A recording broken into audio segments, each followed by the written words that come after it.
On disait de Riverton que ce n'était rien de plus qu'une petite ville assoupie au bord d'un fleuve, perdue dans le cœur de l'Amérique. Une bourgade où le temps semblait se répéter, rythmé par les matchs de football du vendredi soir qui attiraient toutes les familles, où les habitants conduisaient de vieux pick-up rouillés sur des ponts de bois plus anciens que la plupart des maisons. On y vivait modestement, dans une routine marquée par la poussière, la sueur et la lenteur des jours. Pourtant, par un matin de mai, quelque chose s'y produisit qui marquerait pour toujours la mémoire de ceux du Mississippi et bien au-delà. Ce n'était pas l'effondrement d'un pont qui fit la une des journaux, mais plutôt ce qui ne s'effondra pas. À Riverton, la vie avait toujours ressemblé à un équilibre fragile entre la survie et l'espérance. La ville s'accrochait aux rives du Mississippi, large et agitée, avec ses eaux brunes charriant des courants puissants et son air saturé d'odeurs de vase et de fer. L'industrie l'avait désertée depuis longtemps, l'aciérie avait fermé dans les années 90, emportant avec elle les emplois et l'avenir de la jeunesse qui partit chercher ailleurs des horizons plus vastes. Restèrent les fermiers, les ouvriers d'usine réduits à quelques heures dans une usine de volailles, des mères célibataires enchaînant deux petits boulots, et des anciens qui se souvenaient encore du temps où la ville avait un visage plus prospère. Au milieu de cette cité qui s'éteignait doucement se dressait une petite chapelle blanchie à la chaux, sans vitraux ni clocher, coiffée seulement d'une simple croix de bois clouée sur le toit, et dotée d'une cloche fêlée dont le son hésitant peinait à se répandre dans les rues. Cette chapelle aurait probablement fini abandonnée si une femme n'avait pas décidé de lui donner une nouvelle vie, sœur Mary Collins. Pour certains, elle n'était que la religieuse venue de l'Ohio, pour d'autres, elle représentait cette flamme têtue refusant de s'éteindre dans un lieu qui s'était habitué à l'obscurité. Mary venait de Cleveland, issue d'une famille catholique. Mais son allure n'était pas celle d'une sœur de couvent telle qu'on l'imagine. Grande, les mains marquées par des années de labeur et de service, elle parlait avec le rythme naturel de ceux qui ont vécu longtemps au milieu du peuple, dans la simplicité des existences modestes. Quand elle arriva à Riverton une dizaine d'années plus tôt, personne ne savait trop comment la recevoir. Elle n'apporta ni sermons flamboyants ni dogmes imposés, mais un simple carnet et une cafetière fumante. Elle s'assit sur les perrons, écouta les grands-mères raconter la douleur des fils partis ou emprisonnés, pria en silence au fond des églises baptistes où personne ne l'attendait, et quand l'hiver tomba, elle distribua des couvertures de porte en porte. Quand le district scolaire supprima les activités périscolaires, elle ouvrit les portes de la chapelle pour donner des cours de lecture et de mathématiques aux enfants. Parmi eux se trouvait Isabella, une fillette de 7 ans dont la famille avait traversé la frontière mexicaine quelques années auparavant. Son père travaillait dans le bâtiment, alternant les chantiers précaires, tandis que sa mère faisait des ménages. Un été lourd d'humidité, Isabella fut frappée d'une fièvre intense, son regard se voilait, son corps brûlait, et ses parents, sans ressources, n'osaient pas consulter un médecin. Marie arriva chez eux avec un simple thermomètre, une bouteille de sirop pour enfants donnée par des bénévoles, et un chapelet glissé dans sa poche. En quelques jours, la fièvre se calma. La mère d'Isabella s'effondra en larmes, tenant les mains de la religieuse, « Ta Vierge nous a entendus ». Ce n'était pas le remède en lui-même qui sema une étincelle dans le cœur des habitants, mais le souffle d'espérance qu'il transmit. Le soulagement d'une mère devint la rumeur d'un quartier, puis le murmure répété sur les marchés, dans les cours d'école, jusqu'à se transformer en certitude, quelque chose changeait à Riverton. Quand revint le printemps, la chapelle, jadis presque vide le dimanche, débordait soudain de monde. Des ouvriers aux bottes boueuses, des mères portant leurs bébés sur la hanche, des adolescents qui préféraient d'ordinaire le terrain de basket. Tous se pressaient dans ce lieu simple. Beaucoup n'étaient pas catholiques, certains même n'avaient jamais mis les pieds dans une église, mais ils venaient quand même. Ils venaient chercher la paix discrète qui semblait flotter dans cette petite chapelle. Ils venaient écouter sœur Marie rappeler avec insistance que la foi n'était pas d'abord une affaire de règles, mais de présence, de proximité. Bien sûr, la pauvreté ne disparut pas du jour au lendemain. Les factures restaient lourdes, les routes délabrées, les emplois rares. Mais il y avait désormais un rythme nouveau, des voisins déposant de la nourriture sur les perrons, des hommes réparant le toit des veuves, des femmes s'organisant pour partager les trajets jusqu'à la clinique située à 1 heure de route. Et au cœur de ce renouveau, il y avait la chapelle. Au cœur de la chapelle, une image de la Vierge Marie. Nul n'aurait pu deviner alors que cette même Vierge, encadrée de bois simple, allait bientôt attirer les caméras venues de tout l'État. Nul n'aurait cru que le vieux pont branlant, que les habitants traversaient sans y penser, deviendrait la scène d'un événement que beaucoup appelleraient plus tard, le miracle de Riverton. Car les miracles ne se présentent pas toujours dans le fracas de l'orage ou la flamme du feu. Parfois, ils surgissent un matin ordinaire, dans une ville ordinaire, au travers de la foi de gens simples qui choisissent de croire même quand le sol tremble sous leurs pas. La foi de Riverton n'apparut pas comme une explosion soudaine. Elle grandit doucement, tel un premier brin d'herbe jaillissant du béton fissuré après un long hiver. Et son point de départ ne fut pas la chapelle, mais un petit appartement au-dessus de l'ancienne laverie de la 3e rue. Là, Isabella, cette même fillette, gisait brûlante de fièvre. Sa mère, Marisol, avait tout tenté, compresse froide, prière murmurée en espagnol, remède hérité de sa grand-mère. Mais la fièvre montait toujours. Son père, éreinté après 12 heures passées à porter des plaques de plâtre, restait impuissant au chevet du lit. La clinique locale était trop chère, l'hôpital le plus proche à 2 heures de route. Cette nuit-là, le désespoir pesa sur la famille comme la chaleur étouffante qui emplissait la pièce. Dans une petite ville comme Riverton, les nouvelles circulent vite. Le lendemain, Marie frappa à la porte. Elle n'apportait ni eau bénite ni mallette de médecin, seulement un thermomètre, un flacon de médicaments pour enfants, et un simple chapelet enroulé autour de son poignet. Elle n'avait pas promis la guérison, n'avait pas prêché. Elle s'assit simplement près du lit, murmurant doucement le « Je vous salue Marie » en donnant des cuillerées de sirop aux lèvres gercées de la petite. Pendant 3 jours, la fièvre s'acharna. Le 4e, elle retomba. Isabella ouvrit les yeux, faible mais souriante, et tendit la main vers le chapelet de Marie. Alors sa mère tomba à genoux, des larmes inondant son visage, balbutiant « Ta Vierge nous a entendus ». Et Marie, avec un sourire empreint de douceur, répondit « Elle écoute chaque cœur sincère ». Cet instant fut l'étincelle. Marisol raconta son histoire aux voisins, qui la répétèrent plus loin. En quelques semaines, la petite chapelle du coin se remplit de visages inconnus. Ils ne venaient pas pour une doctrine, ni pour un discours savant. Ils venaient parce qu'ils avaient perçu, confusément, qu'ils n'étaient peut-être pas aussi oubliés qu'ils le pensaient. Et bientôt, d'autres récits parcoururent la ville. Un ancien ouvrier, Monsieur Jenkins, confia que Marie était restée à son chevet toute une nuit quand ses articulations douloureuses l'avaient clouée à son fauteuil. Une mère célibataire jura qu'elle avait trouvé des sacs de provisions à sa porte, juste au moment où son placard était vide. Un vieux couple noir affirma qu'elle les avait conduits jusqu'à Memphis pour un rendez-vous médical, alors que personne d'autre ne pouvait le faire. Ce n'étaient pas des miracles au sens traditionnel du terme, mais pour Riverton, ils avaient la même saveur, celle d'une grâce imprévue, surgissant à travers les gestes d'une femme obstinée à croire en la dignité de chacun. Peu à peu, le fil invisible de la foi relia les habitants, redonna souffle à la ville. Et au centre de ce tissu fragile, il y avait Sœur Marie et la petite chapelle blanchie à la chaux, où la Vierge, silencieuse, veillait sur Riverton comme une mère sur ses enfants. Dans la petite ville de Riverton, nichée au cœur de l'Amérique et marquée par des décennies de pauvreté, de divisions religieuses et de désillusions sociales, quelque chose de discret, presque imperceptible. Blé au départ, commença à se transformer.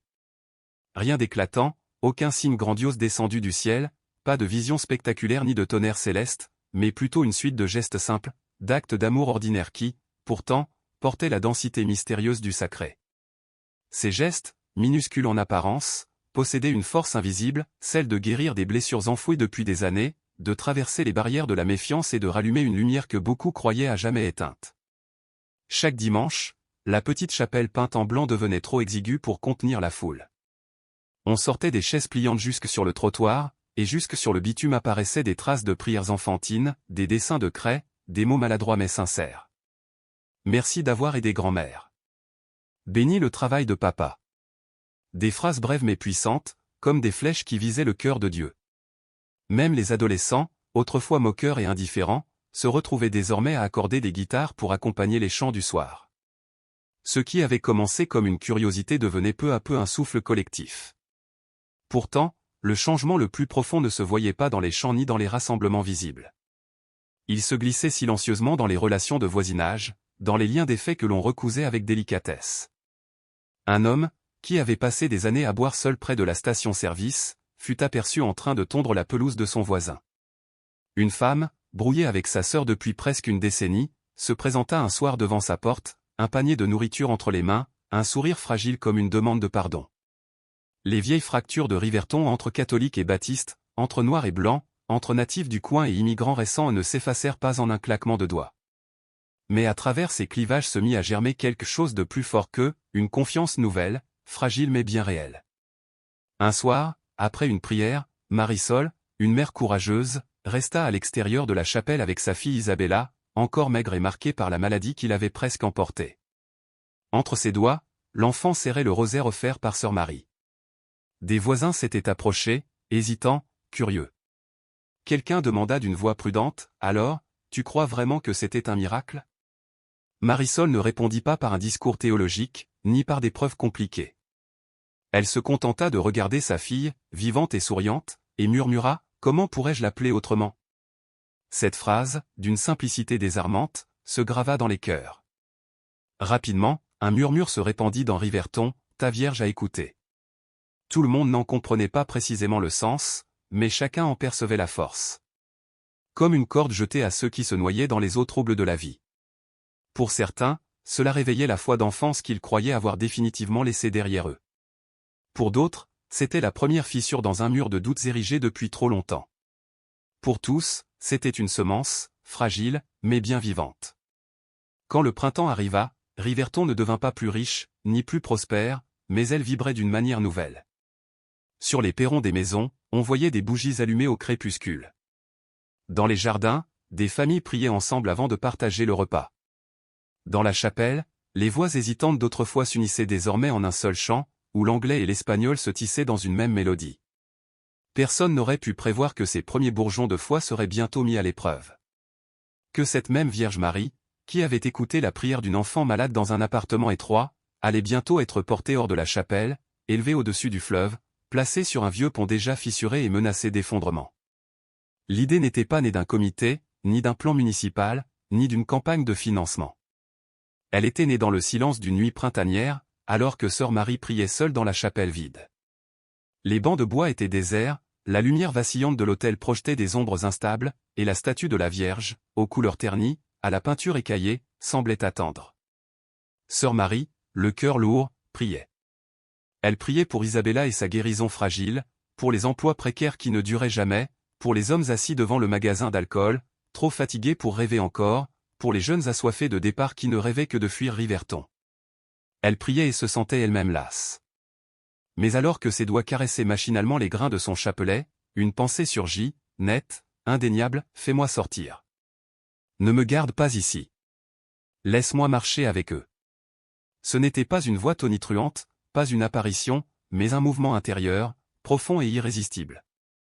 Le lendemain matin, sœur Marie en parla à un petit groupe de fidèles restés après la messe. Sa voix était douce, presque incertaine, « J'aimerais organiser une procession. Porteur la Vierge dans les rues de Riverton. Pas pour forcer qui que ce soit à croire. Pas pour faire un geste politique. Simplement pour rendre grâce, pour Isabella, pour la pluie revenue après la sécheresse, pour la paix qui commence à renaître entre nous. » Un silence suivit. Certains sourirent poliment, sans conviction. D'autres se renfrognèrent. Un homme, Baptiste de naissance, qui avait commencé à venir à la chapelle depuis que sœur Marie avait accompagné sa femme durant une opération délicate, secoua la tête, « On ne fait pas ce genre de choses ici. Ce n'est pas ainsi que nous adorons. » Une autre voix s'éleva, sceptique mais pas hostile, « À quoi bon promener une statue dans la rue principale? Les gens vont juste se moquer. » Mais alors, Marisol prit la parole. Serrant la main de sa fille, elle déclara, « Qu'ils réussissent à leur chante. Moi, je marcherai pieds nus à travers toute la ville pour remercier la mère qui a sauvé mon enfant. » Ces mots restèrent suspendus dans l'air, lourds d'une conviction que nul ne pouvait balayer. Peu à peu, des têtes acquiescèrent. Le plan prit forme. Le 13 mai, fête de Notre-Dame de Fatima, il porterait la statue de la Vierge depuis la chapelle, le long de Main Street, jusqu'au vieux pont qui traversait le Mississippi. Rien de somptueux, seulement des fleurs, des cierges, des chants, une marche de gratitude. Au départ, seules quelques familles s'engagèrent, mais la nouvelle circula comme une traînée de poudre. Le chef de la fanfare du lycée, pourtant non catholique, proposa que ses élèves jouent de la musique. Un chauffeur routier à la retraite prêta sa remorque pour transporter les anciens qui ne pouvaient marcher.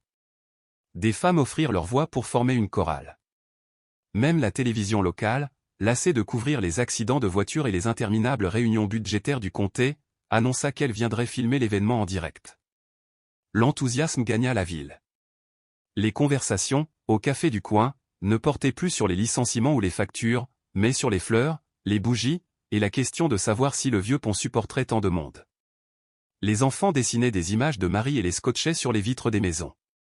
L'un d'eux griffonna d'une écriture maladroite, « Sainte Vierge, protège notre ville ».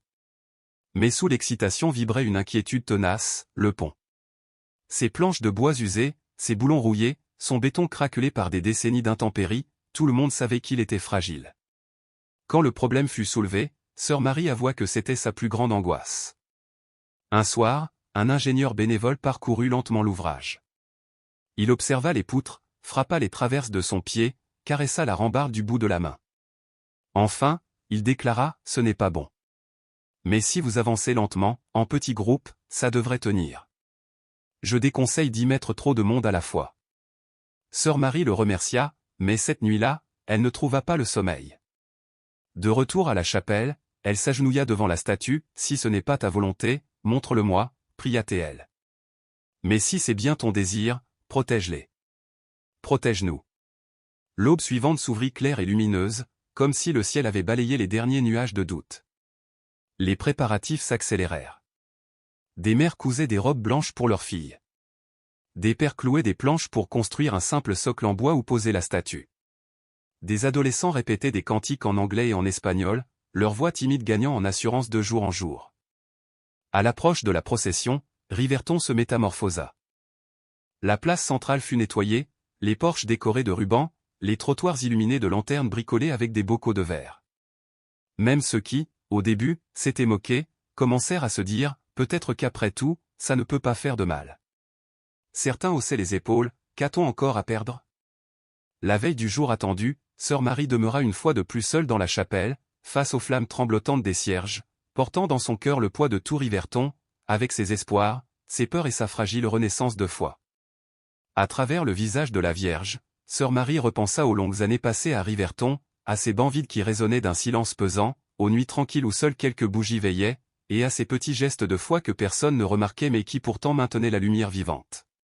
Elle comprit soudain que le lendemain ne serait pas une démonstration adressée au monde, mais une invitation offerte à son peuple, un rappel qu'ils n'étaient pas seuls, qu'au cœur de leur lutte et de leur pauvreté, une main invisible continuait de les accompagner. Lorsque l'aube se leva ce 13 mai, la ville entière sembla frissonner plutôt qu'à l'accoutumée. Le Mississippi étincelait au loin, et le vieux pont se dressait dans le silence, ignorant encore qu'il allait porter bien plus que des pas et des fleurs, il allait soutenir l'élan fragile et puissant de tout un peuple, ses espérances et ses craintes tissées ensemble dans une même marche de foi. Nul ne savait encore ce que la journée réserverait. Mais dans Riverton, les cœurs palpitaient d'un mélange étrange de joie et d'appréhension, comme si la ville elle-même retenait son souffle dans l'attente d'un mystère sans nom. Ce matin-là n'avait rien d'ordinaire, le soleil se leva avec une douceur dorée, versant sa lumière sur le Mississippi comme pour bénir cette journée sacrée. Dès 7 heures, les rues vibraient déjà d'activité. Les enfants, vêtus de robes blanches ou de chemises impeccables, couraient en riant, les bras chargés de paniers débordant de pétales. Les femmes allumaient des bougies qu'elles plaçaient dans des bocaux de verre, les alignant le long des trottoirs comme une constellation lumineuse guidant les pas du cortège. L'air printanier se mêlait au parfum de pain chaud et de pâtes frites qui s'échappaient des cuisines, Riverton exhalait à la fois l'odeur de la fête et celle de la prière.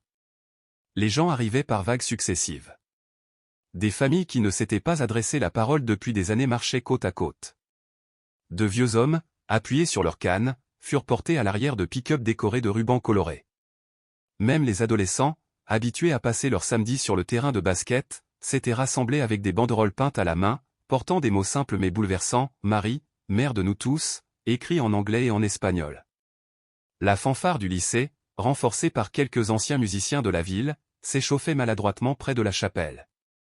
Leurs notes hésitantes, tantôt trop aiguës, tantôt trop bruyantes, finirent par former une musique vibrante, brute, mais joyeuse, une pulsation semblable au battement d'un cœur, résonnant à travers toute la rue principale. À mesure que la matinée avançait, Riverton devint méconnaissable.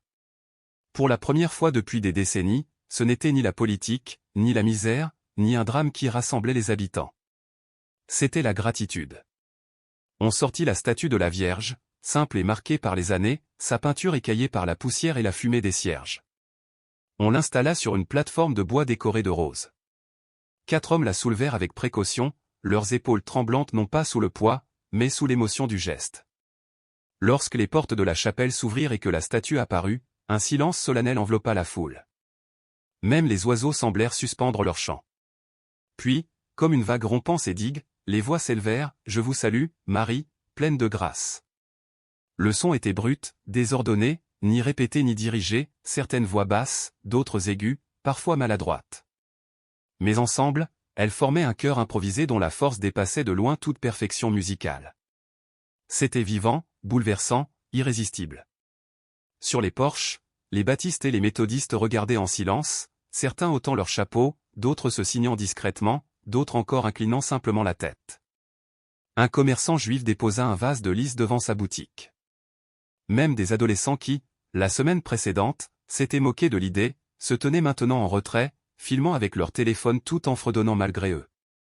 Sur la place de la ville, une équipe de télévision avait installé ses caméras, sans trop comprendre ce qu'elles capturaient. La voix du jeune reporter tremblait, « Nous sommes en direct de Riverton, Mississippi, où il se passe aujourd'hui quelque chose d'extraordinaire. » À ses côtés, le caméraman, la sueur coulant sur sa tempe, ajustait sans cesse son objectif, de peur de manquer un instant de ce qui se jouait. Lorsque la procession commença à s'ébranler, l'atmosphère se transforma. Ce n'était pas seulement la musique, ni les chants, ni l'odeur des fleurs. C'était un souffle plus profond, une paix dense, comme si la ville entière retenait sa respiration. Des voisins qui, hier encore, s'évitaient, marchaient maintenant côte à côte. Une femme déposa un peu d'encens sur le pas de sa porte tandis que la Vierge passait, murmurant une prière qu'elle n'avait jamais osé prononcer. Un garçon s'agenouilla, pressant sa casquette de baseball contre sa poitrine. Le long des trottoirs, les pétales tombaient comme une pluie légère, jetés par les enfants qui riaient et gambadaient. Un vieil homme, qui depuis des années ne marchait qu'avec une canne, la posa de côté pour avancer quelques pas, décidé à participer. Des mères berçaient leurs bébés en chantant, tandis que des pères portaient leurs enfants sur leurs épaules pour qu'ils puissent apercevoir la statue au-dessus de la foule. Et, derrière tout cela, sœur Marie suivait, discrète, les mains serrées sur son chapelet, les lèvres murmurant une prière silencieuse. Elle ne paraissait pas l'organisatrice de l'événement, mais bien une simple pèlerine, laissant la Vierge montrer le chemin. À mesure qu'ils approchaient du fleuve, le Mississippi brillait sous le soleil de midi, et l'ancien pont se dressait, austère. Ses planches de bois usées, ses boulons rouillés, son ossature tremblante dans la brise faisaient frissonner plus d'un. Les murmures se répandirent, certains ralentirent, leurs yeux fixés sur la vieille structure, conscients qu'elle était l'unique passage vers l'autre rive. Mais avant que l'inquiétude ne se propage, la fanfare fit résonner une cadence ferme. Les tambours battaient comme des chœurs en marche. Les voix gonflèrent, recouvrant la peur d'une ferveur inébranlable. Quelqu'un entonna « Amazing Grace » et bientôt, tous reprirent, jusqu'à ce que l'hymne roule sur Riverton comme un fleuve lui-même, familier, puissant, irrésistible. Ce fut un instant suspendu. La pauvreté n'avait pas disparu. Les difficultés demeuraient. Mais, pendant quelques heures, la ville était un seul corps, une seule voix, une seule prière. Ceux qui avaient perdu l'espérance relevaient les yeux. Ceux qui s'étaient endurcis se surprenaient à fredonner. Même le reporter sceptique, raide dans son costume, abaissa son micro pour souffler à son caméraman, « Tu sens ça ?» Celui-ci hocha simplement la tête, les yeux brillants, les mains tremblantes. La Vierge s'approchait du pont. Le cortège avançait pas à pas, leurs chants se répercutant contre les rives du fleuve. Nul ne savait ce qui les attendait de l'autre côté. Nul n'imaginait combien le sol sous leurs pieds était fragile. Mais dans cet instant, alors que flottaient les bannières et que le rire des enfants se mêlait aux hymnes, Riverton croyait marcher ensemble, non pas seulement vers le fleuve, mais vers l'éternité elle-même. Plus ils se rapprochaient de l'entrée du pont, plus le silence s'imposait. Les chants, vibrant dans les rues, se transformèrent en un murmure discret, comme la mer qui se retire avant la tempête. Les enfants, qui lançaient joyeusement des pétales, tenaient à présent leurs paniers serrés contre eux. Les mères ajustaient leurs bébés contre leurs épaules, les yeux fixés sur la silhouette fatiguée du vieux pont. Il s'étendait au-dessus du large Mississippi comme un vieux gardien épuisé. Construit des décennies plus tôt, il avait résisté à tant d'orages, d'inondations et de passages de camions. Ses planches assombries, ses garde-corps rongés de rouille, ses fondations fissurées trahissaient l'âge. De loin, il paraissait solide. De près, sa vulnérabilité éclatait au grand jour. La fanfare ralentit, ses notes se perdirent, et le silence tomba quand les premiers virent les planches brisées à l'entrée. Le grondement du fleuve monta alors, plus fort, comme pour rappeler que tout ce qui se tenait là reposait sur une frontière fragile entre le ciel et l'abîme. L'eau du fleuve avait pris une teinte brune et agitée, gonflée par les pluies abondantes du printemps, frappant avec violence les rochers en contrebas. Un murmure parcourut la foule massée sur la berge. Une vieille femme, la voix brisée par l'inquiétude, chuchota, « Ce pont n'a pas été fait pour porter autant d'âmes. » À ses côtés, un jeune homme, les yeux fixés sur la structure fatiguée, répondit d'un ton qu'il voulait rassurant, « Il tiendra, si nous avançons lentement. » Mais, malgré ces paroles, lui aussi ne pouvait s'empêcher de scruter les fissures inquiétantes qui lézardaient la base des piliers. Non loin de là, le caméraman de la chaîne locale ajusta son objectif. À travers la lentille, il saisit une image qui deviendrait célèbre, la statue de la Vierge Marie portée au-dessus de la foule, avec en arrière-plan le vieux pont qui semblait défier le temps et la logique. Plus tard, cette image serait diffusée en boucle, symbole saisissant de la rencontre fragile entre foi et précarité. À l'entrée de l'ouvrage, sœur Marie leva simplement la main. Le cortège s'arrêta. Les 4 hommes chargés de porter la statue se déplacèrent maladroitement sous son poids sacré. Le bois du brancard grinçait contre leurs épaules, la sueur perlant sur leur front. Mais ce n'était pas la lourdeur de la Vierge qui les inquiétait le plus, c'était le grondement du fleuve, le gémissement des planches, et surtout la question muette suspendue dans l'air, fallait-il vraiment traverser? Sœur Marie ne parla pas fort. Elle se tourna vers l'ingénieur qui, quelques jours auparavant, avait inspecté la structure branlante. L'homme, debout près du premier madrier, la mâchoire serrée, planta fermement ses bottes sur le bois et hocha la tête. Par petits groupes, avancez lentement. Ça ira. D'un simple signe, la décision fut prise. Les enfants furent les premiers à s'engager. 2 volontaires les tenaient par la main, les guidant pas à pas. Chaque planche résonnait sous leurs pieds d'un long gémissement grave, un son qui fit frissonner toute la foule. Mais le pont tint bon. Et bientôt, des éclats de rire nerveux mais authentiques traversèrent le tumulte de l'eau, portés par les voix des plus petits. Puis vinrent les mères, qui s'avançaient avec précaution, serrant la rambarde comme on serre un chapelet, murmurant des prières à chaque pas. Leur voix, tremblante mais tenace, laissait échapper des fragments de cantiques, des « Je vous salue Marie », à demi chantés, à demi soufflés. La foule retenait son souffle, suivant du regard cette avancée lente, comme si chaque pas pesait une tonne. Derrière elle, les musiciens de la fanfare traversèrent à leur tour, serrant leurs instruments contre leur poitrine. Le batteur, la main tremblante, effleurait le bord de sa caisse claire, comme pour vérifier si un peu de musique pouvait calmer ses nerfs. Le son se répercutait sur le fleuve, à la fois tranchant et fragile. Puis vint le moment que tous redoutaient et attendaient, le passage de la statue. Un silence total s'abattit sur les 2 rives, si profond qu'on aurait cru que même le fleuve s'était tu. Les porteurs ajustèrent leurs prises, respirèrent à l'unisson, et firent le premier pas. Les planches, cette fois, gémirent plus fort, comme si elles comprenaient le poids sacré qu'elles devaient soutenir. Le visage de la Vierge, usé et terni par le temps, sembla s'illuminer doucement sous le soleil de midi, son regard fixé avec sérénité sur l'horizon. Ceux restés sur la berge se signèrent. Certains pleuraient, d'autres restaient figés, incapables de détourner les yeux. Le journaliste, micro à la main, murmura d'une voix tremblante, incapable de cacher son mélange de crainte et d'émerveillement, « La Vierge Marie est en train de traverser le pont de Riverton. La structure est instable, mais le peuple continue d'avancer. » À mi-parcours, une rafale de vent jaillit du fleuve et fit vaciller la statue sur son piédestal. La foule laissa échapper un cri étouffé. L'un des porteurs resserra sa prise, les dents serrées, « Doucement, les gars, doucement. » La Vierge ne chuta pas. Derrière eux, sœur Marie posa enfin son pied sur la première planche. Une vibration remonta le long de ses jambes, et le rugissement du fleuve sembla plus proche que jamais, rappel brutal de la mince barrière entre la vie et la tragédie. Pourtant, elle continua d'avancer, les yeux fixés non sur les fissures du bois, mais sur la statue qui la précédait. Peu à peu, le reste du cortège suivit, par vagues prudentes. Certains tenaient un chapelet serré dans leurs mains, d'autres ne s'accrochaient qu'aux doigts tremblants de leurs proches. Les bruits de pas sur le bois s'accordaient aux prières murmurées. Quelques hommes s'étaient placés près des bords, prêts à retenir quiconque aurait trébuché. À ce moment, presque la moitié de la procession s'était déjà étirée au-dessus du fleuve. Vu depuis la rive, on aurait dit un fil fragile d'humanité suspendu au-dessus des eaux déchaînées, maintenu par rien d'autre que la foi et la prudence. Et soudain, retentit le bruit que tous redoutaient, un craquement sec. Pas le gémissement familier des planches, non, mais un son plus fort, plus définitif. Les têtes se tournèrent vers le centre du pont, là où une poutre de soutien venait de céder d'1 pouce. La peur traversa la foule comme une onde. Des mères pressèrent leurs enfants contre elle. Un homme hurla, ne bougez plus. Les voix tremblaient. Même le batteur s'arrêta. Le temps semblait s'être figé. Pourtant, la statue restait droite, immobile, les roses à ses pieds frémissant au vent. Les porteurs, muscles tétanisés, n'osaient ni reculer ni avancer.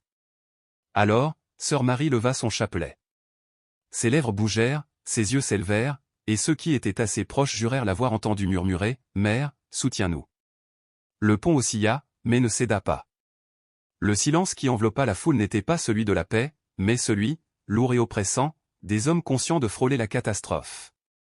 Le Mississippi rugissait en dessous, ses eaux boueuses frappant les piliers, mais au-dessus, pas une seule voix n'osait se lever. Même le vent semblait s'être arrêté. Au centre, les planches tremblèrent encore. Une partie du tablier s'affaissa de plusieurs centimètres, arrachant des cris étouffés. Une mère serra son bébé qui se mit à pleurer, un cri strident qui brisa le silence comme une alarme. Un vieillard laissa tomber sa canne, le bruit métallique résonnant sur l'eau. Le pont s'effondre, cria quelqu'un depuis l'autre rive. En un instant, la panique menaça de tout emporter, plus violente que le fleuve lui-même. Les gens se pressèrent les uns contre les autres, les yeux agrandis par la terreur. Un autre craquement se fit entendre, venant du côté gauche. La structure entière se déplaça d'un frisson sinistre. Dans ce bref moment, le chaos faillit tout submerger. Certains voulaient courir, d'autres se jeter au sol. Les enfants hurlaient. Le caméraman, les mains tremblantes, eut du mal à stabiliser l'image, mais il ne détourna pas son objectif. Et puis une voix s'éleva. Ce n'était pas un cri, ni une injonction. C'était un filet fragile, tremblant, venu des lèvres d'un enfant au premier rang, « Je vous salue Marie, pleine de grâce ». Les mots restèrent suspendus dans l'air. Personne ne répondit d'abord. Puis une vieille femme reprit, d'une voix éraillée mais ferme, « Le Seigneur est avec vous ». Et soudain, comme des étincelles sur de l'herbe sèche, la prière se propagea. Une voix, puis une autre. Des hommes la marmonnaient entre leurs dents. Des femmes la prononçaient à travers leurs larmes. Les adolescents, hésitants, écorchaient les mots mais s'y accrochaient. En quelques instants, le pont entier vibra, non plus de peur, mais de prière. Alors, sœur Marie tomba à genoux sur les planches tremblantes. Avec une détermination solennelle, elle fit poser la statue de la Vierge directement sur le bois usé. Ses mains étaient stables, même si son cœur battait à tout rompre. Elle posa ses paumes à plat sur les lames et murmura, « Si nous sommes ici, c'est que tu l'as voulu. Protège-les, Mère, chacun d'entre eux. » La statue, ébréchée, décolorée, resta droite. Les roses à ses pieds s'agitèrent sous la brise, et quelques pétales se détachèrent, volant au-dessus des eaux furieuses. Certains jurèrent que le visage de la Vierge s'était adouci, ses yeux semblant se pencher vers les enfants terrifiés à ses pieds. Et à cet instant suspendu, entre le rugissement du fleuve et la prière des hommes, le vieux pont de Riverton, au lieu de céder, devint pour quelques heures un autel fragile dressé au-dessus des eaux, soutenu par rien d'autre que la foi d'un peuple. Nul ne pouvait dire avec certitude si c'était un jeu de lumière, une illusion de l'imagination ou bien une intervention d'un ordre plus élevé. Mais en cet instant suspendu, l'espérance fendit la carapace de la peur. Les volontaires, jusque-là nerveux et haletants, se mirent à agir avec une fermeté nouvelle. Leurs voix, autrefois brisées par l'angoisse, retrouvèrent un calme inespéré. Ne poussez pas rester ensemble. Un pas à la fois. Ces mots simples, répétés comme une litanie, tinrent la foule en haleine. Bientôt, un groupe d'hommes se forma, bras liés, corps serrés les uns contre les autres, tel un rempart vivant. Ils guidaient lentement les habitants vers la rive, pas après pas, comme on tirerait patiemment une corde précieuse loin d'un gouffre. Des mères, tremblantes mais déterminées, tendaient leurs enfants vers l'avant, leurs bras tendus comme des bouées de salut. Les adolescents, dont l'insouciance s'était effacée face au danger, soutenaient les plus âgés. Les voisins s'agrippaient les uns aux autres, oubliant querelles et distances. Des inconnus se tenaient les mains, comme si ces mains elles-mêmes s'étaient changées en cordes de sauvetage, en chaînes invisibles plus solides que le bois brisé sous leurs pieds. Mais le péril ne s'était pas envolé. Un autre madrier éclata brusquement, son craquement sec résonnant comme un coup de fusil. Le pont se cabra de nouveau, bascula légèrement, et un cri traversa la foule. Certains fermèrent les yeux, persuadés que le moment de la chute était venu. Pourtant, contre toute attente, la vieille structure tint encore. En dessous, le Mississippi rugissait, large, fauve et insatiable, ses eaux brunes tournoyant comme une gueule béante prête à dévorer.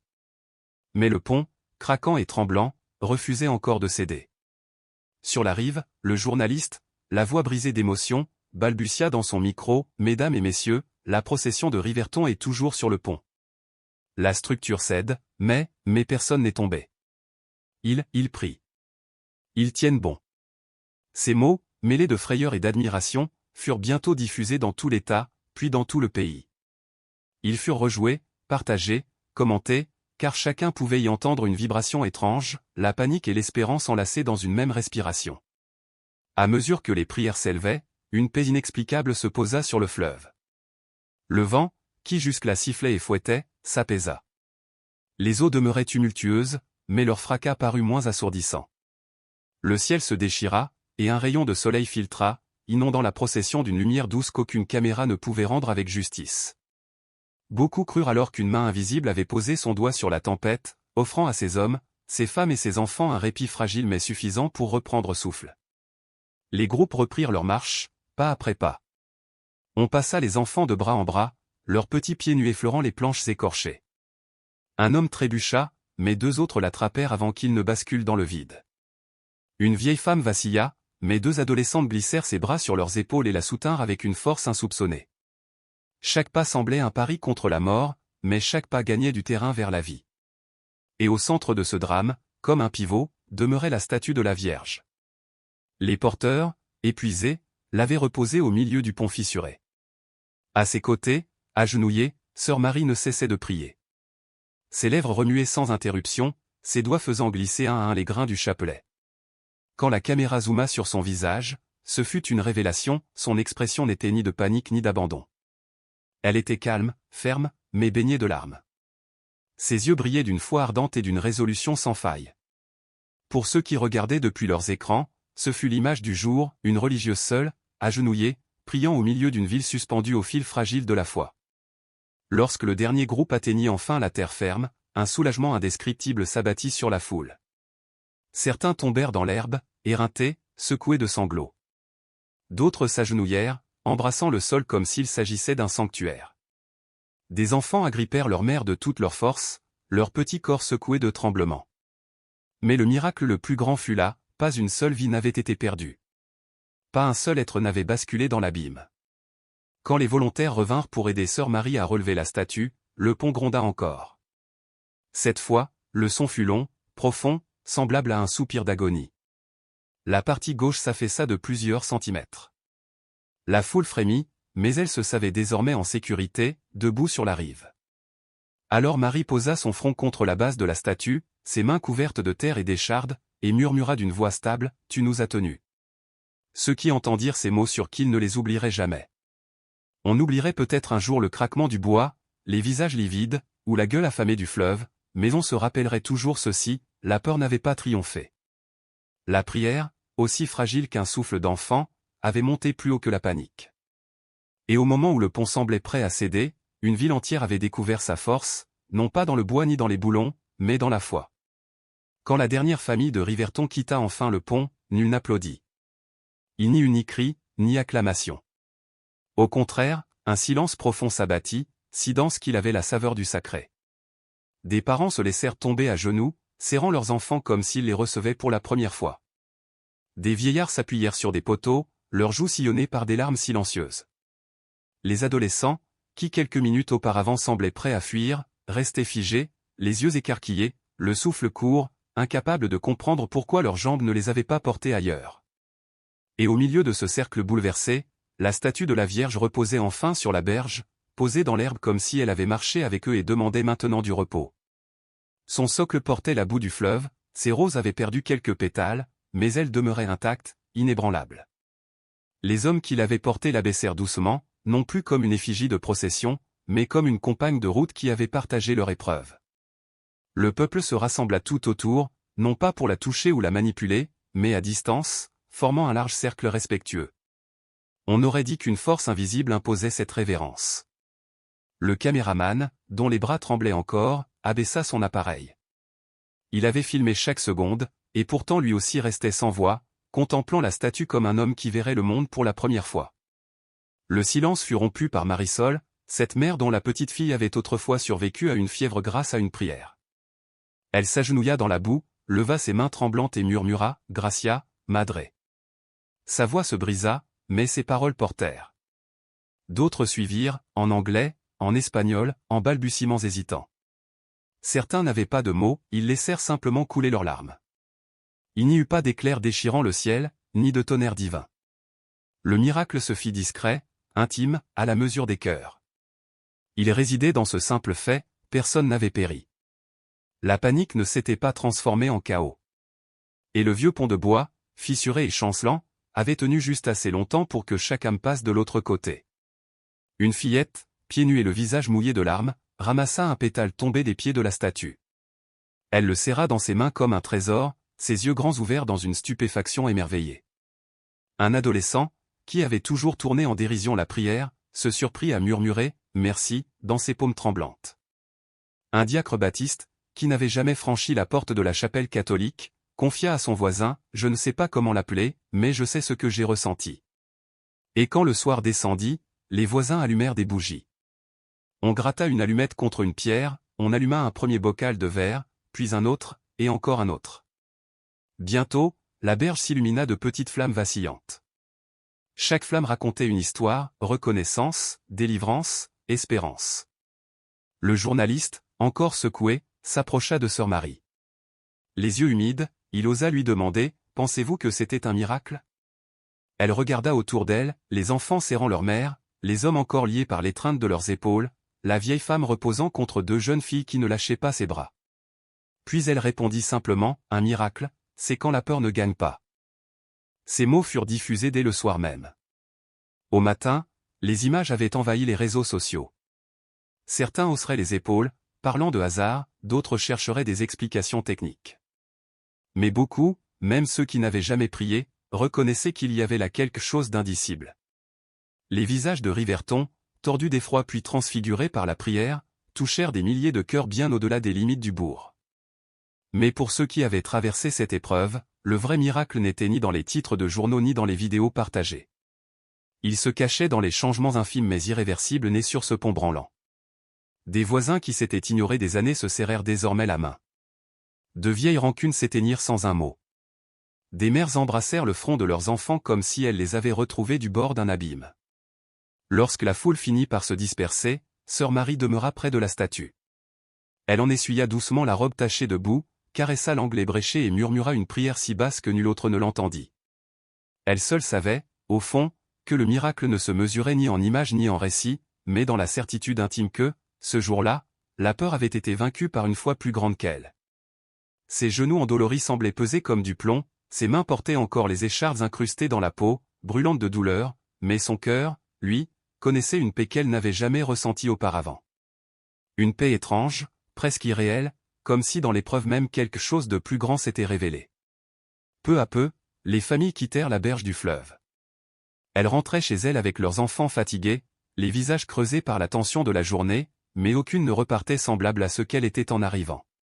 Oui, le pont avait tenu, contre toute attente, mais chacun savait au fond de lui qu'il ne tiendrait plus jamais. Il l'avait franchi une seule fois, et une seule fois seulement. La structure était désormais trop endommagée pour espérer une seconde traversée. Pourtant, alors qu'ils reprenaient le chemin du village, il emportait en eux une certitude bien plus solide que des poutres ou des boulons, celle de n'avoir pas été abandonnés.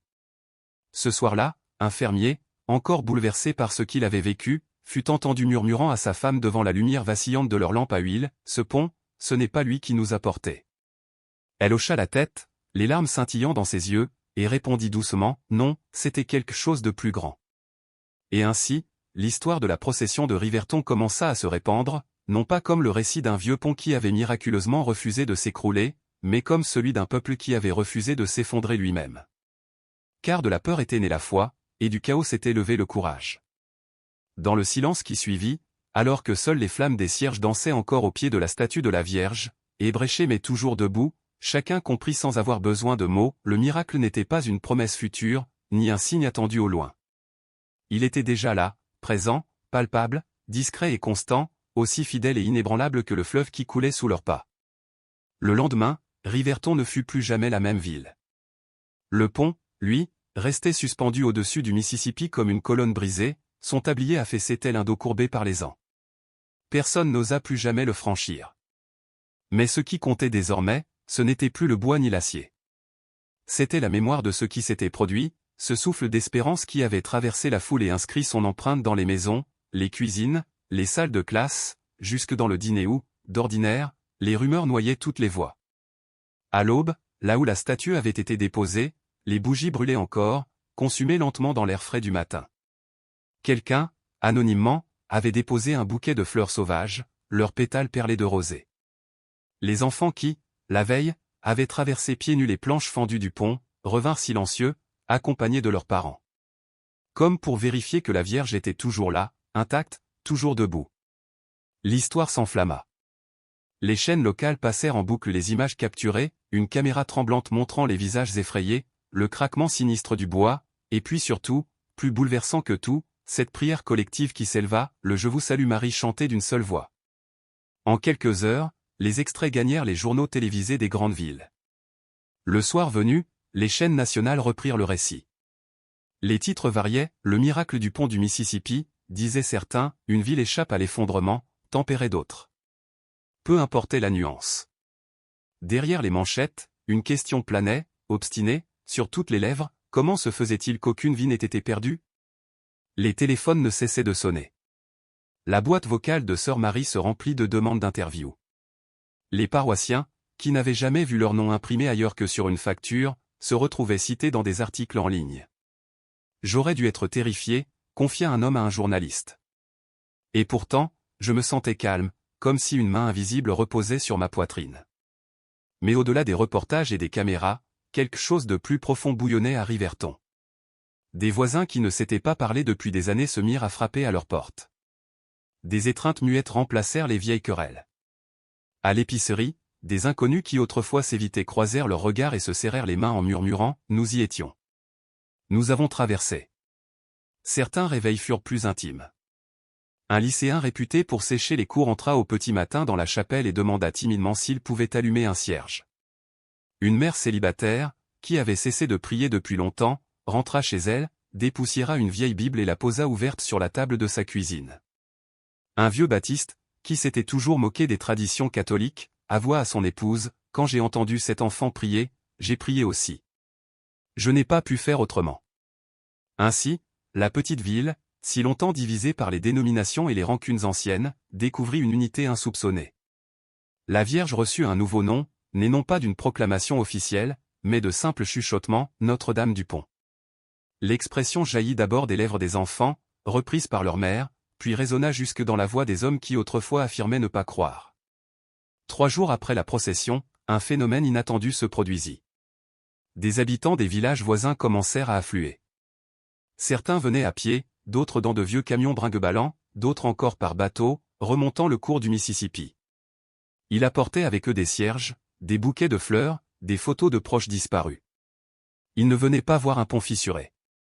Ils venaient se mettre à genoux sur la rive, la même où l'on avait déposé la Vierge. Ce qui n'était au départ qu'un cercle de bougies enfoncées dans la boue se transforma en un autel improvisé. Le réveil de Riverton s'étendait désormais bien au-delà de ses frontières. Les dons commencèrent à affluer dans de petites enveloppes, couvertes de calligraphie maladroite, pour les enfants, pour la chapelle. Une équipe de médecins de Memphis appela pour proposer des consultations gratuites chaque mois aux familles les plus pauvres. Un charpentier retraité offrit ses services pour réparer gratuitement la toiture de la chapelle.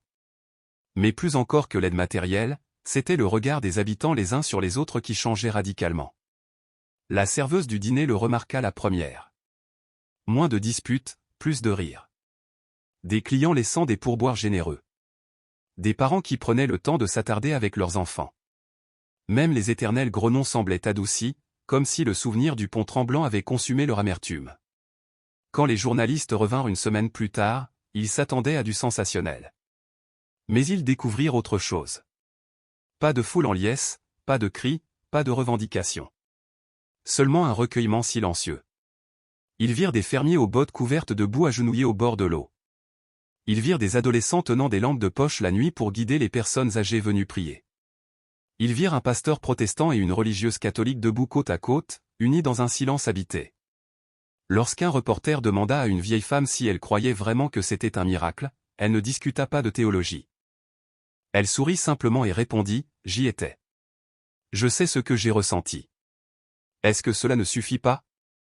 Même les sceptiques finirent par admettre qu'un phénomène singulier s'était produit. Un ingénieur, venu inspecter le pont, déclara que 3 piliers étaient trop rongés pour supporter un tel poids. Selon tous les calculs, il aurait dû céder totalement, dit-il en secouant la tête. C'est inexplicable. Mais pour les habitants, peu importait. Les chiffres, les analyses, les explications scientifiques s'effaçaient devant une seule évidence, personne n'avait péri. Pas une seule vie perdue. Voilà ce qui parlait plus fort que tout. L'impact du miracle dépassait de loin les articles ou les dons. Il se révélait dans la manière dont Riverton se redressait. Oui, le pont s'était fissuré, mais la ville, elle, se tenait plus droite. Pour une fois, ses habitants ne s'étaient pas contentés de subir l'épreuve. Ils l'avaient portée ensemble, l'avaient transformée en espérance partagée. Le dimanche suivant, la chapelle déborda littéralement de monde. Les bancs ne suffisaient pas, des chaises furent alignées le long des murs, et quand elles aussi manquèrent, des fidèles restèrent dehors, écoutant par les fenêtres ouvertes. Des hymnes s'élevèrent, plus forts, plus assurés que jamais. Sœur Marie se tenait en retrait, les yeux embués, contemplant sa communauté. Elle le savait au fond d'elle, ce n'était pas son œuvre, mais la leur. La graine de foi, semée dans la peur, avait germé en une force vivante, respirante, inébranlable. Et même si le vieux pont continuait de hanter le paysage, suspendu au-dessus du Mississippi comme une cicatrice béante, les habitants de Riverton ne le craignaient plus. Car en eux, un autre pont s'était déjà bâti. Un pont invisible, intangible, mais éternel. Un pont qu'aucune tempête, aucun fleuve, aucun effondrement ne pourrait jamais détruire. Les mois passèrent. L'été apporta ses orages. Une nuit, la vieille structure céda enfin et s'effondra dans le fleuve, engloutie dans le courant tumultueux. Lorsque la nouvelle se répandit, personne ne paniqua. Personne ne pleura sur les planches ni sur les poutres. Les habitants se contentèrent de hocher la tête, comme s'ils savaient depuis longtemps que le pont avait déjà rempli sa mission. Il avait porté une communauté jusqu'au seuil de sa peur et l'avait déposée saine et sauve de l'autre côté. Le reste n'avait plus d'importance. Ce qui demeurait, voilà le véritable miracle, non pas du bois ou de l'acier, mais des cœurs qui avaient appris à se tenir debout ensemble. Au bord de la rivière, là où les premières flammes avaient vacillé dans de simples bocaux de verre, là où des voisins s'étaient agrippés les uns aux autres avec des mains tremblantes, un autel s'était dressé. Au commencement, ce n'était rien qu'un assemblage précaire de boue, de fleurs fanées et de cire fondue. Mais peu à peu, au fil des jours et des gestes, il devint plus solide. Les enfants avaient apporté des pierres glanées dans les champs, les charpentiers avaient donné des morceaux de bois, et des adolescents, qui voulaient que quelque chose d'eux demeure, avaient badigeonné de peinture vive les planches rugueuses. C'était une construction fragile, bricolée avec ce que la communauté avait sous la main, mais chargée d'une force que nul ne pouvait expliquer. En son centre, trônait toujours la même statue usée de la Vierge Marie, son socle abîmé désormais recouvert chaque matin de roses fraîches que des mains anonymes venaient y déposer. Elle fut bientôt appelée Notre-Dame du Pont. Ce titre n'avait été ni approuvé par des théologiens, ni proclamé par une autorité ecclésiastique. On ne le trouvait ni dans le catéchisme ni gravé sur du marbre. Il était né dans les chuchotements de la prière, dans les soupirs des paysans aux ongles tachés de terre, dans les paroles étouffées de mères dont les bras avaient porté leurs enfants au-dessus de planches fissurées, dans le silence soudain recueilli d'adolescents qui jadis riaient mais qui désormais s'agenouillaient. Ce nom, c'était le leur. Parce qu'il venait d'eux, il pesait plus lourd que n'importe quel décret. Et bientôt, des pèlerins commencèrent à arriver. Non pas en carces organisées, ni en groupes guidés par des brochures, mais par petites touches discrètes, presque timides. Un chauffeur routier s'arrêta un soir sur le bas-côté, coupa le moteur, s'agenouilla 5 minutes puis repartit, le cœur apaisé. Des familles des villages voisins firent des heures de route juste pour allumer une bougie. Un jeune homme venu de Saint-Louis, muni seulement d'une guitare, passa une nuit entière à chanter des hymnes sur les rives, jusqu'à ce que l'aube se lève et que la lumière dore les flots du Mississippi. L'autel cessa peu à peu d'être un simple monument pour devenir un lieu de rencontre, un carrefour où l'on déposait des fardeaux pour repartir plus léger, un espace où les blessures se transformaient en espérance. L'héritage dépassa vite la prière. Les dons venus de toutes parts, après la diffusion de l'histoire, furent consacrés à des bourses d'études pour les jeunes de Riverton. Des enfants qui pensaient ne jamais quitter leur petite ville se retrouvèrent étudiants dans les universités de l'État. Des médecins, qui étaient venus offrir leur aide dans les jours qui suivirent la procession, revinrent chaque mois pour dispenser gratuitement des consultations. Des bénévoles se mobilisèrent pour réparer des toits percés, goudronner des routes, construire une aire de jeu pour les plus petits. Ce qui avait commencé dans l'urgence et la survie devint peu à peu une œuvre de renouveau. Pourtant, lorsqu'on interrogeait les habitants sur ce qui avait véritablement changé, ils ne parlaient pas de l'argent, ni de l'attention des médias, ni même de l'hôtel fleuri. Ils revenaient toujours à ce moment unique, ce moment où la peur avait failli les engloutir tous, et où la voix tremblante d'un enfant s'était élevée en prière. Là, disaient-ils, ils avaient découvert ce que signifiait vraiment la foi. Pas une fuite loin du danger, mais le courage de rester ensemble quand le danger se faisait menaçant. Un vieux fermier, un soir, appuyé contre la barrière de son champ, regardant les bougies danser au bord de l'eau, résuma mieux que quiconque, « Les ponts s'effondreront », dit-il doucement. Les emplois disparaîtront. Même nos corps finiront par faiblir. Mais ce qui s'est passé ce jour-là, aucune tempête ne pourra jamais l'effacer. Les générations futures raconteront l'histoire de manière différente. Les enfants l'embelliront, imaginant la Vierge elle-même soutenant de ses mains invisibles les planches disjointes. Les ingénieurs, eux, parleront de chance et de probabilité. Les prédicateurs y verront la providence. Les sceptiques réduiront l'événement au hasard. Mais pour Riverton, la vérité ne réside pas dans les explications, elle vit dans la mémoire. Chaque 13 mai, lorsque la communauté se rassemble, non plus pour traverser le fleuve, mais pour se tenir au bord de ses eaux, elle se souvient. Elle se souvient du bois qui craquait, de la rivière grondante, des cris de panique qui s'étaient métamorphosés en un chœur de prière. En se souvenant, chacun retraverse son propre pont invisible. Le sens perdure, car il est d'une simplicité désarmante. La foi n'est pas l'illusion que la route sera lisse et sans fissure. Elle est l'audace d'avancer malgré le sol qui tremble. L'espérance n'est pas la naïveté de croire que le fleuve ne gonflera pas. Elle est la confiance que, tous ensemble, on ne sera pas emportés. Quant à l'amour, ce n'est rien d'autre que cette ténacité silencieuse, cette obstination discrète des voisins qui refusent de voir l'un des leurs tomber. Et c'est peut-être là le plus grand miracle de tous. Ainsi, quand des visiteurs se prosternent devant l'autel de Notre-Dame-du-Pont, ils ne demandent pas des signes spectaculaires, ni des prodiges éclatants. Ils demandent du courage quand le sol se dérobe sous leurs pieds, de la force pour porter ceux qui chancellent quand la peur pèse trop lourd, et la grâce de continuer à avancer, pas après pas, malgré la fragilité de tous ceux qui les entourent. Car à Riverton, on a appris quelque chose que le monde risque toujours d'oublier, même quand les ponts s'effondrent, la foi demeure debout.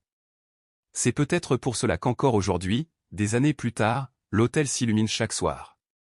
Les bougies, luttant contre la brise du Mississippi, scintillent comme autant de promesses. Les roses fraîches déposées au pied de la Vierge répandent leur parfum discret. Le pont, lui, n'est plus, effacé par le temps et les eaux. Mais l'héritage, lui, demeure. Une ville autrefois fracturée est désormais soudée. Une communauté jadis oubliée est à présent reconnue. Une foi, autrefois fragile, bat aujourd'hui dans chaque prière murmurée. Voilà le don de Riverton. Voilà sa véritable trace. Et si cette histoire a touché ton cœur, si tu crois toi aussi que les miracles ne tonnent pas toujours comme des éclairs mais se glissent parfois comme des murmures à travers la voix des gens ordinaires, alors transmets-la. Partage cette marche de foi, d'espérance et d'amour qui a prouvé qu'ils sont plus forts que la peur.